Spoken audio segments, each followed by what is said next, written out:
देखो बेटा, प्रीवियस में मैंने क्वेश्चन नंबर 6 तक बताया था ना। आज क्वेश्चन नंबर 7। क्वेश्चन नंबर 7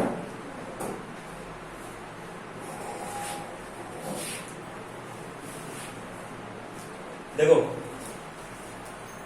इसमें दिया है in triangle ABC right angle at A पर क्या है, क्या समझिए। एक मैं बना दे रहा हूं, ट्रायंगल बना दे रहा हूं, क्या समझिएगा। ये बना दिया ट्रायंगल ABC, करा के in triangle ABC right angle in which angle A equal to 90 degree.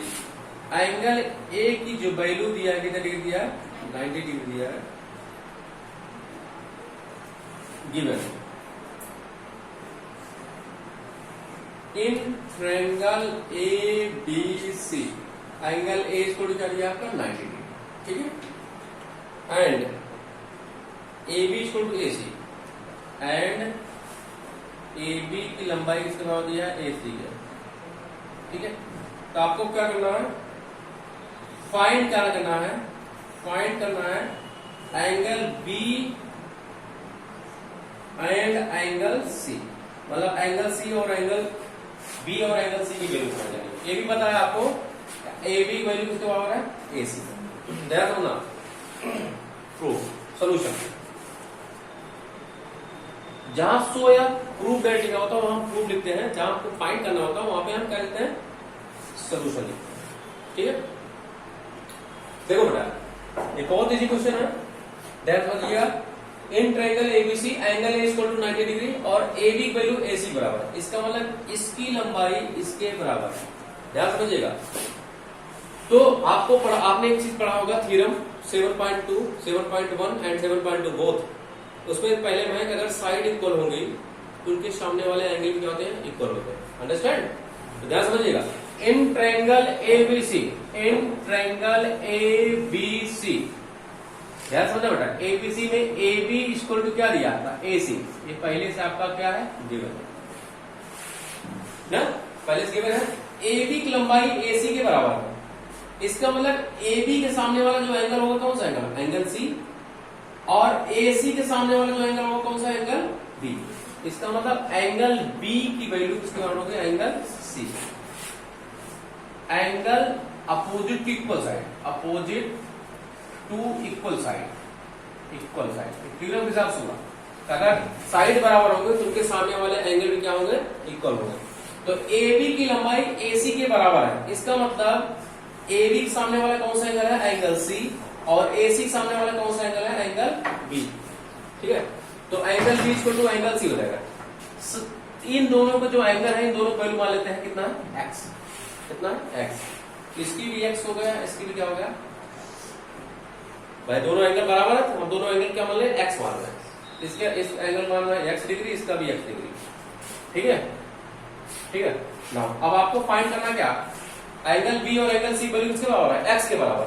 x की वैल्यू फाइंड कर लो, वही आपके एंगल B और एंगल C की वैल्यू, ठीक है। अब कैसे फाइंड करेंगे, देखो now in triangle ABC, in triangle ABC angle A plus angle B plus angle C equal to क्या रहेगा, 180। तो पता ना, क्योंकि आपको एंगल A की वैल्यू पता है, एंगल B की वैल्यू नहीं पता है, एंगल C की वैल्यू, एंगल B और C की वैल्यू सेम है, इसलिए हम ये प्रॉपर्टी यूज कर सकते हैं। तो angle A plus angle B plus angle C बराबर क्या होगा, 180 डिग्री। बाय किससे, by angle sum property, angle sum property, by angle sum property. ये थ्योरम है, इधर sum of integral angle of triangle is 180 डिग्री। ये थ्योरम मैं प्रूव कर चुका हूं, ठीक है। अब देखो भैया, angle A plus angle B plus angle C सब कितने बराबर होगा, 180। एंगल A की वैल्यू कितने बराबर है, पहले से दिया हुआ है 90 degree, plus angle B value आपने कितना बना है, x, प्लस एंगल C की वैल्यू x डिग्री, इसको टू आएगा 180 डिग्री। तो 90 degree x degree x degree, मतलब 1x डिग्री 1x डिग्री जोड़े क्या आ जाएगा, 2x डिग्री, इसको टू आ जाएगा 180 डिग्री, या 2x डिग्री इसको टू आ जाएगा 180 डिग्री, और 90 का प्लस हो जाएगा तो माइनस हो जाएगा, 2x डिग्री इसको टू आ जाएगा कितना, 90, या x डिग्री इसको टू आ जाएगा 90 डिग्री अपॉन 2, कितना जाएगा आपका 45। अब भाई 2 मल्टीप्लाई में जाएगा तो x डिग्री इसको टू आ जाएगा 45 45 एक्स की वैल्यू आ गई। और यही एक्स किसकी वैल्यू है, एंगल बी और एंगल सी। इसका मतलब एंगल बी की वैल्यू किसके बराबर होगी, एंगल सी बराबर आई है, और इसकी वैल्यू कितने बराबर आएगी 45। यही क्या आ गया। अब इसमें देखो बेटा नेक्स्ट क्वेश्चन देखो बेटा। नेक्स्ट आपका है क्वेश्चन नंबर 8। ये बहुत इंपॉर्टेंट क्वेश्चन है, क्वेश्चन 8। ठीक है, इस तरह क्वेश्चन बहुत होते हैं। क्वेश्चन नंबर 8 इंपॉर्टेंट क्वेश्चन है, ध्यान समझिएगा। पहले मैं क्वेश्चन को पढ़ देता हूं। देखो, दिया so that angle of an equilateral triangle, so that angle of an equilateral triangle is are 60 degree each. ध्यान समझिएगा, ये कह रहा है कि जो इक्विलेटरल ट्रायंगल होते हैं उसके प्रत्येक एंगल 60 डिग्री बराबर होते हैं। सो that angle of an equilateral triangle is 60 degree each. तो भाई किसी भी ट्रायंगल कितने एंगल होते हैं, 3 ही एंगल होते हैं। तो आपको प्रूव करना तीनों एंगल, मतलब एंगल ए, एंगल बी और एंगल सी, तीनों 60 डिग्री होंगे। यही आपको प्रूव करना। What is equilateral triangle, which triangle have all sides are equal is called equilateral triangle. Understand, जिसके पास तीनों साइड क्या होती है, इक्वल होती है, वही क्या होता है, आपका इक्विलेटरल ट्रायंगल होता है। और आपको ये भी प्रूव करना है कि कोई ट्रायंगल इक्विलेटरल ट्रायंगल है, उसके प्रत्येक एंगल कितने डिग्री होगा, 60 डिग्री। अंडरस्टैंड, ये आपको क्या करना है, प्रूव करना है। ठीक है, तो आप देखिए मैं एक फिगर बना दे रहा हूं। ये देखो ट्रायंगल एबीसी बना दिया। ठीक है, ए बी सी, ये आपको पता है क्या है। ठीक है, ये पता है, ये क्या है आपका इक्विलेटरल ट्रायंगल। इक्विलेटरल ट्रायंगल बता दिए, मतलब तीनों साइड क्या हो गया आपस में दिया है। गिवन में लिखो, गिवन में क्या है आपका, triangle A B C is an equilateral triangle.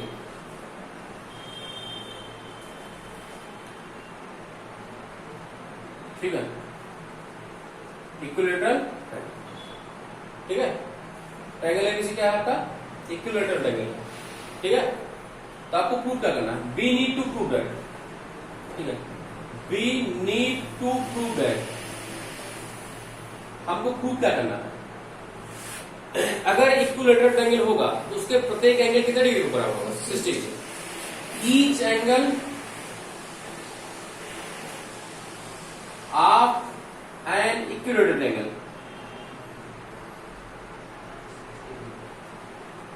Is कितने डिग्री, 60 डिग्री। यही हमको प्रूव करना है कि जो इक्विलेटरल ट्रायंगल होगा उसके प्रत्येक एंगल कितने डिग्री पर होगा, 60 डिग्री। अंडरस्टैंड, ये प्रूव करना है। बहुत इंपॉर्टेंट क्वेश्चन है, ये आता है पेपर में। ठीक है, ध्यान समझिएगा।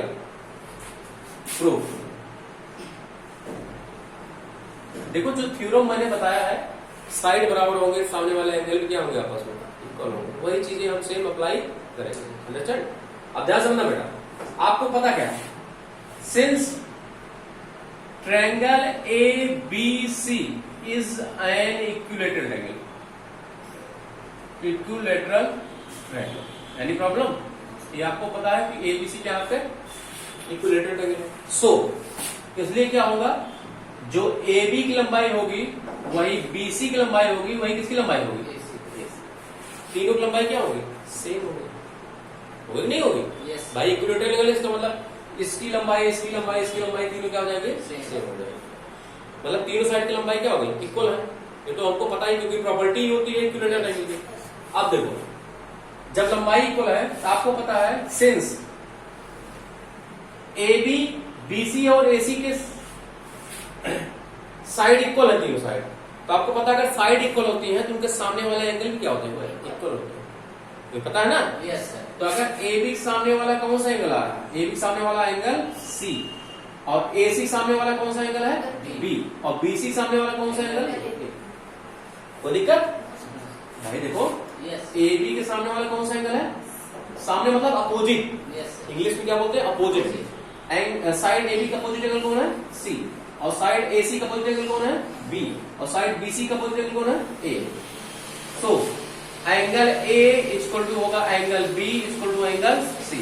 क्यों होगा, क्योंकि angle opposite to equal side, angle opposite to equal side, any problem, angle opposite to equal side. क्योंकि अगर साइड बराबर है तो उनके सामने वाले एंगल भी क्या हो जाएंगे, ना। तो एंगल ए बराबर एंगल बी बराबर एंगल सी, साइड तीनों बना तो उनके सामने वाला एंगल भी क्या होगा, इक्वल। तो हम सारे एंगल क्या मान रहे हैं, एक्स मान रहे हैं। एंगल ए को भी एक्स, एंगल बी को भी एक्स, एंगल सी को, क्योंकि तीनों बराबर है, सबकी वैल्यू किसके बराबर मान रहे हैं, इसका मतलब एंगल ए की value x degree, angle B की वैल्यू एक्स डिग्री और एंगल सी की वैल्यू एक्स डिग्री। कोई दिक्कत है? अब हमको 60 डिग्री प्रूव करना, देखो कैसे प्रूव करें। आपको पता है in triangle ABC, now in triangle ABC angle A plus angle B plus angle C की वैल्यू किसके बराबर होगी, ये तो पता ही ना। बाई किस प्रॉपर्टी थी, बाई एंगल, इसको बोलते हैं एंगल सम प्रॉपर्टी बोलते हैं, ठीक है। तो एंगल एक वैल्यू कितने बराबर है,